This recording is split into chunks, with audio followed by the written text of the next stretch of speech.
안녕하세요. 이번 주제는 층간소음 피해에 대한 손해배상을 청구하는 과정에 대해 설명드리겠습니다. 층간소음으로 인해 고통을 받아보신 분들은 아시겠지만 환경이 사람을 바꾸듯이 층간소음 문제로 고통을 받게 되면 이 또한 사람이 변하게 됩니다. 그래서 층간소음에 대한 손해배상 청구 소송에 대한 설명을 드리겠습니다. 상대방과의 합의 시도 대화하기 층간소음 문제에 대해 상대방에게 직접 이야기해보세요. 소음이 발생하는 시간대나 상황을 구체적으로 설명하고 서로의 입장을 이해하려고 노력하는 것이 중요해요. 문서와 대화 내용을 기록해두면 나중에 필요할 때 증거로 사용할 수 있어요. 민원 신고 아파트 관리사무소. 문제를 해결하기 위해 관리사무소에 민원을 제기하세요.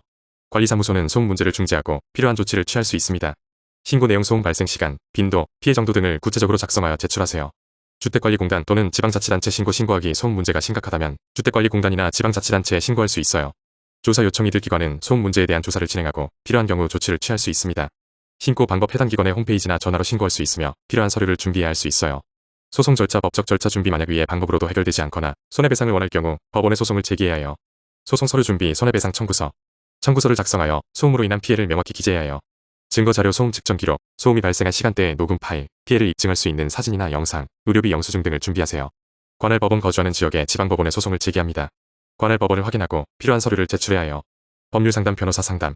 소송을 고려한다면 변호사와 상담하여 법적 절차와 필요한 서류에 대해 안내받는 것이 좋습니다. 법률 비용, 변호사 비용이나 소송 비용에 대해 미리 알아보세요. 소송 진행, 법원 출석. 소송이 진행되면 법원에 출석하여 증거를 제출하고 자신의 주장을 설명해야 해요.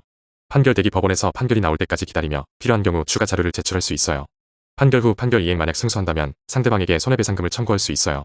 상대방이 판결을 이행하지 않을 경우 추가적인 법적 절차를 통해 강제 집행을 신청할 수 있습니다. 추가 서류 및 증거, 기타 서류 상황에 따라 추가로 필요한 서류가 있을 수 있어요. 예를 들어 이웃의 소음 문제에 대한 고발 기록이나 경찰 신고서 등이 도움이 될 수 있습니다. 이런 절차를 통해 층간소음 피해에 대한 손해배상을 청구할 수 있어요. 궁금한 점이 더 있으면 언제든지 물어보세요. 감사합니다.